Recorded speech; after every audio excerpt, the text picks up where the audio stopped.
Olá, este trabalho busca uma compreensão maior, uma reflexão talvez maior a respeito da culpa.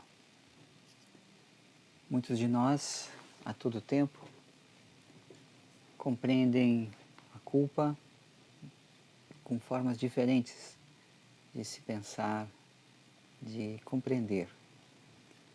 E achamos muitas vezes que a culpa é um motivo do atraso, é motivo de tristezas, de melancolias, e que acaba por trazer sintomas mesmo que possam levar inclusive à depressão.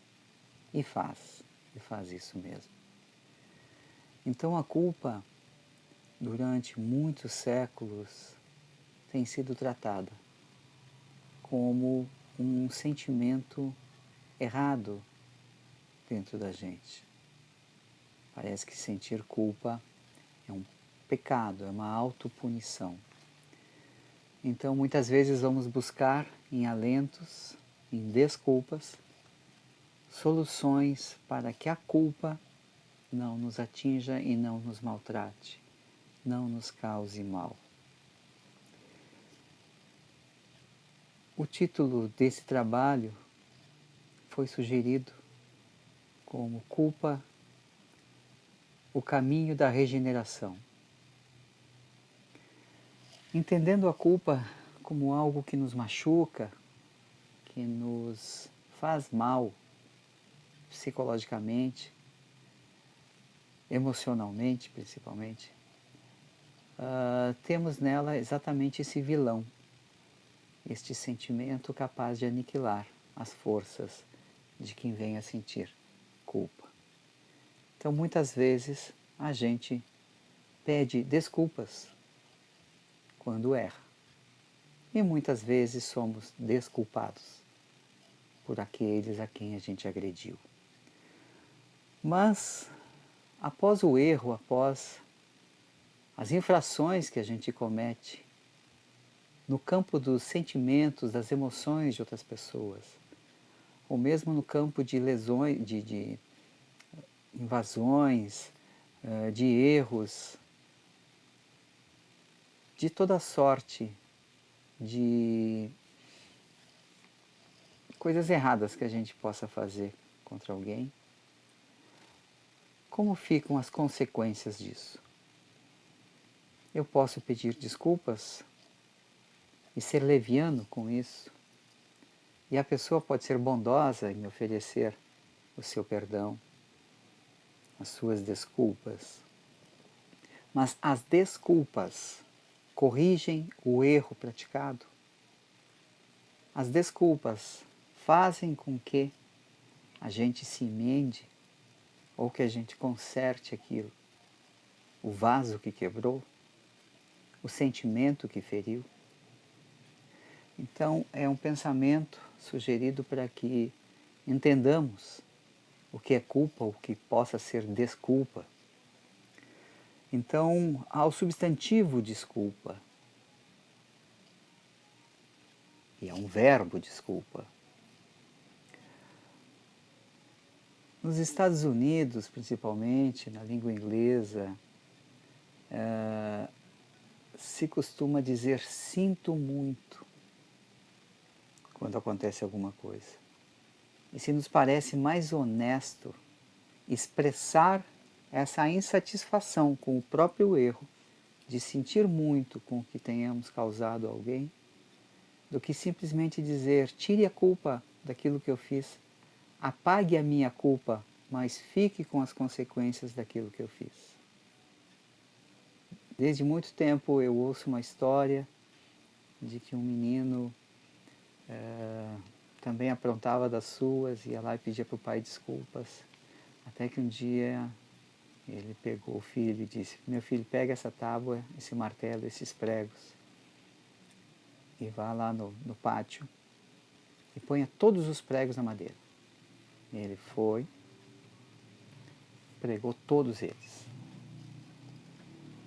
Depois que terminou, voltou ao papai e disse, papai, já fiz isso, eu já coloquei todos os pregos na madeira.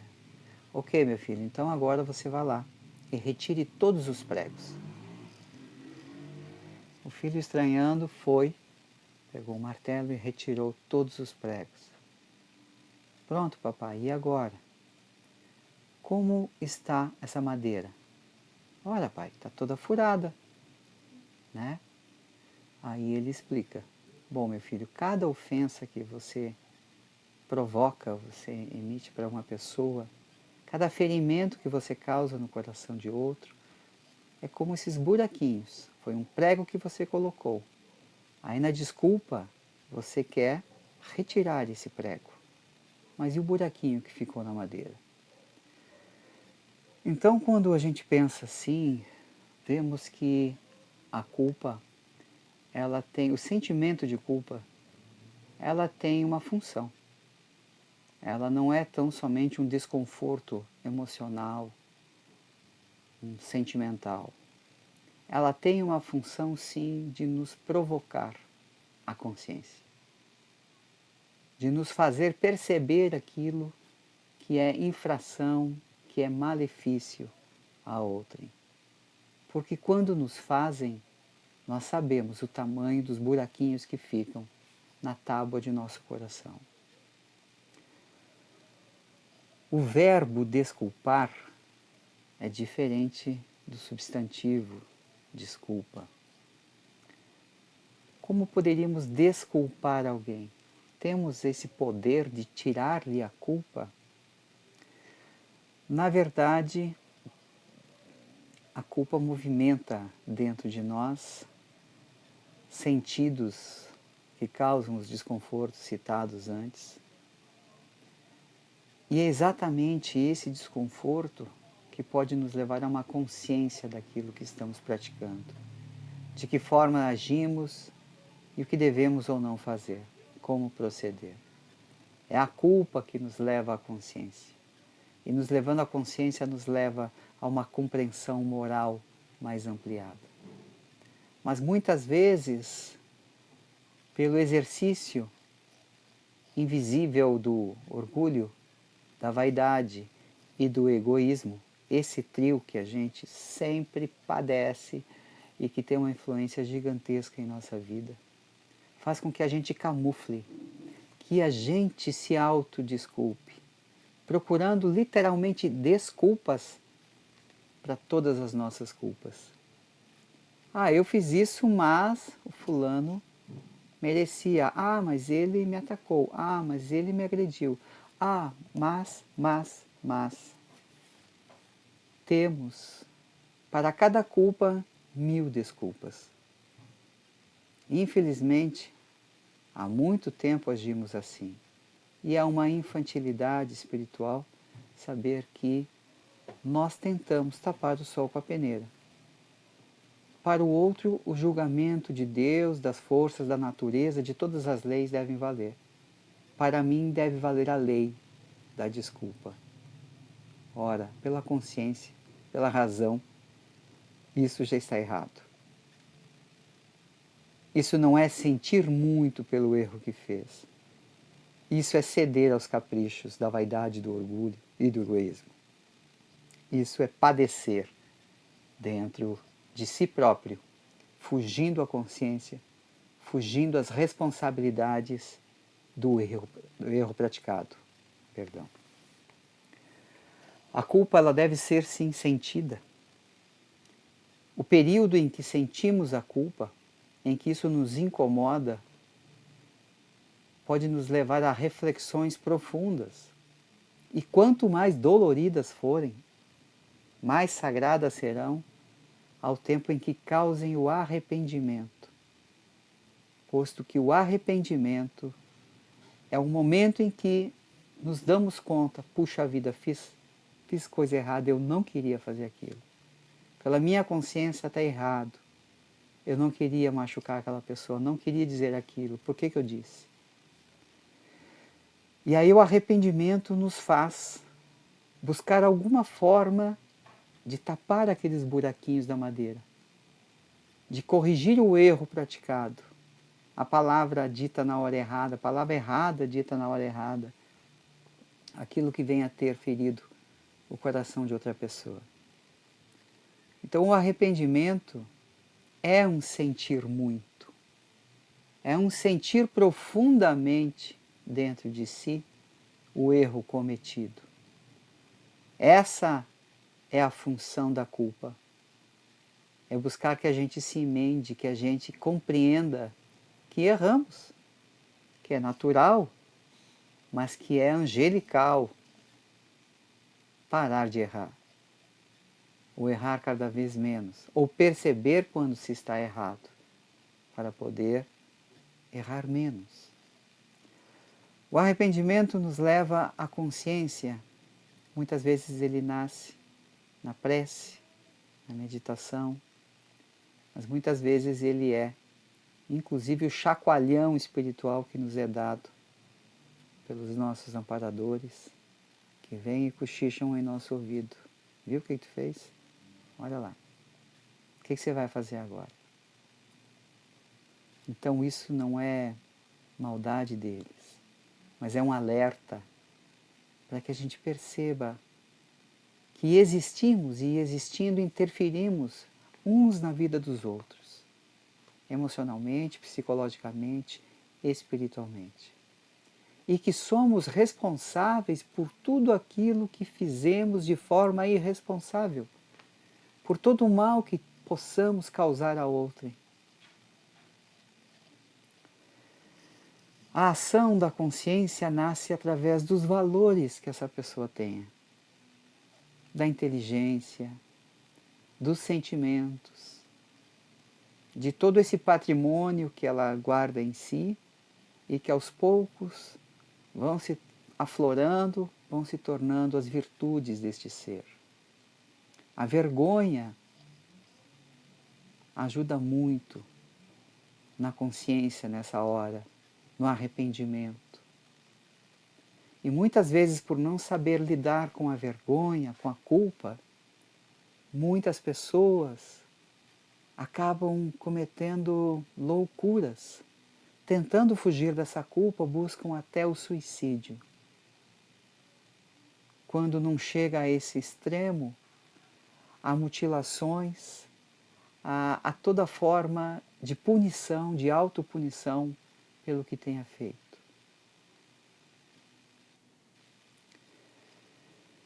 É preciso compreender que somos humanos passivos de erro a todo tempo, mas que somos criados por Deus e que já trazemos em nós as luzes das virtudes, todas em germe dentro de nós. E que é possível, sim, com um pequeno esforço, claro, encontrarmos essas luzes e fazermos brilhar dentro de nosso coração e de nossa mente os lenitivos mesmo para o próximo a quem tenhamos causado mal e ainda para nós, para nosso próprio coração. Se trata aí de um processo de educação moral através dos sentimentos. E essa educação moral necessita que o nosso coração sinta culpa, se sinta desconfortável demais, porque de outra forma a gente continua ludibriando, continua enganando, tapando o sol com a peneira e encontrando desculpas para os nossos milindres, para as nossas doenças do mal. Como é preciso refletir sobre isso dentro de nós mesmos. Tentarmos entender por que agimos dessa ou daquela forma, para numa próxima ocasião, numa próxima oportunidade, quem sabe a gente quase fazer, mas frear, perceber aquilo que está fazendo. Tentar fazer o silêncio antes de responder com agressividade. Tentar, antes de falar, deixar o amor intervir e pronunciar uma palavra mais amena, mais carinhosa ou talvez mais adequada. E quando isso não seja possível, quem sabe mesmo silenciar. Esperar para a hora correta poder se pronunciar quando os ânimos estejam mais calmos. A educação moral pelos sentimentos acontece a todo tempo e nos ensinam aqueles que hoje derramam a luz de seu amor sobre nós o quanto esforço tiveram que fazer para vencer as vicissitudes de seu tempo, de suas experiências na vida, na carne ou mesmo no campo espiritual, mas para vencerem, domarem as suas paixões em todos os campos. É preciso sim educar os sentimentos, e os sentimentos podem colaborar na formação moral de nosso espírito, nos tornando melhores, mais equilibrados, mais justos, entendendo um pouco mais daquilo que Jesus vem e vive e mostra pela sua vivência, pela sua demonstração de virtudes junto a nós. E na lei de amor, isso tudo é claro, isso tudo fica explícito, porque é impossível amarmos se continuarmos desculpando os nossos erros. Não poderemos dizer que amamos alguém ou mais pessoas se usamos desses artifícios para nos enganarmos, nos auto-enganarmos.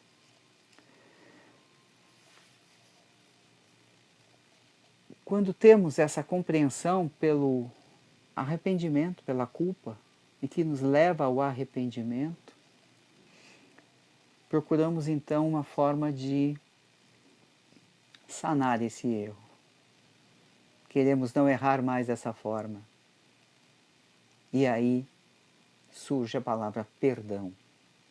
Precisamos desse bálsamo divino para que nosso coração volte a respirar, para que ele possa sair desse oceano de culpa em que está se afogando, faltando-lhe o oxigênio mesmo, para que possa respirar novamente.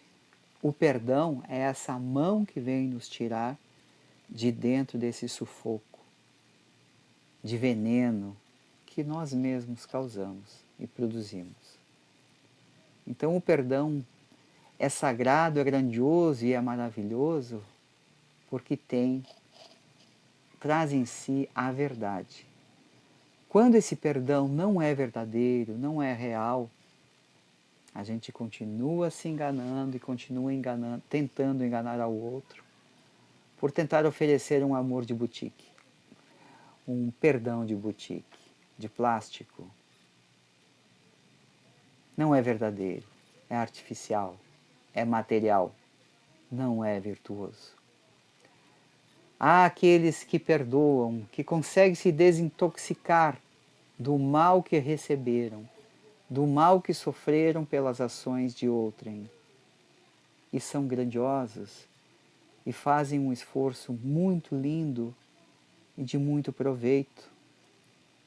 Há aqueles ainda mais altruístas, mais elevados, que sequer guardaram qualquer sorte de tristeza ou de mágoa pelo mal recebido e não preciso te desculpar, posto que não guardei mágoa ou ressentimento algum.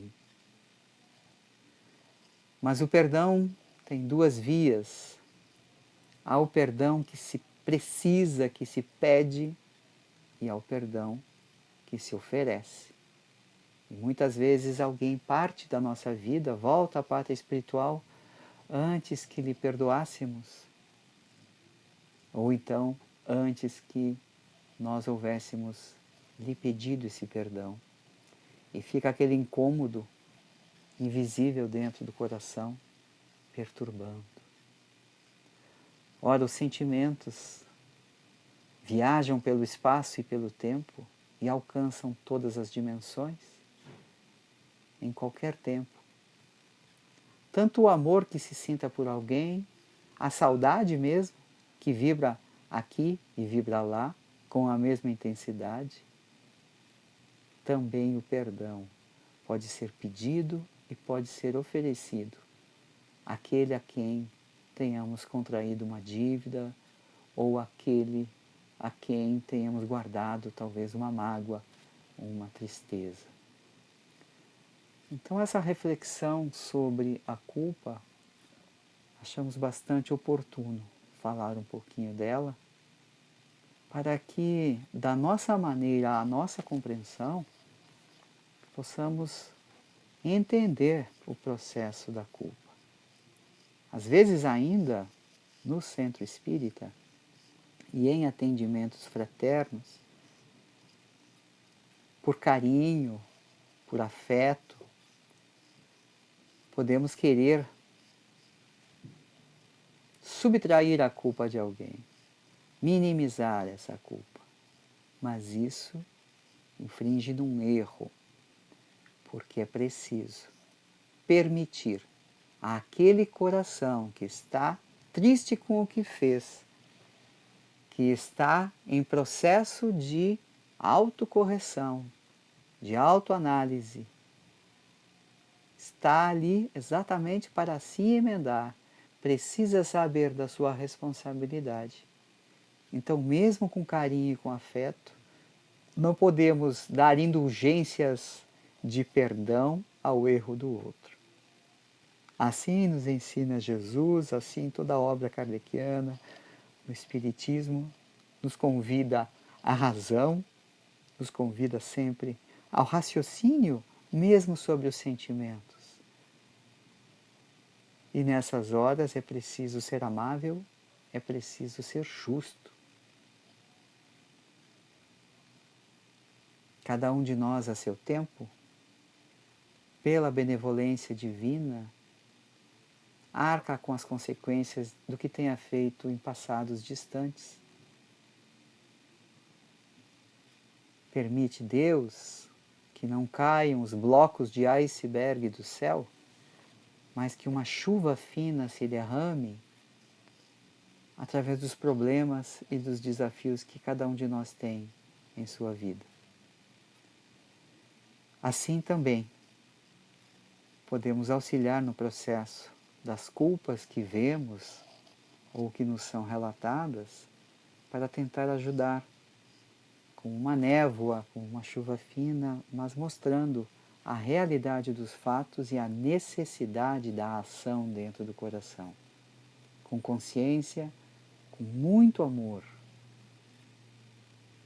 Então, nessa reflexão, esperamos que podemos ter um pouco de luz sobre a palavra culpa, sobre o sentido da culpa, sua causa, sua consequência, sua responsabilidade. E pedimos então que nesse pensamento possamos entender em nós a maneira de tratar melhor a nossa culpa, as nossas culpas, e que possamos cada vez mais, cada vez menos errar, cada vez mais compreender o erro do outro e os mecanismos que possam nos levar ao crescimento, ao progresso, através da educação de nossos sentimentos e de uma moral mais elevada, mais justa, mais digna. Que Deus abençoe a todos.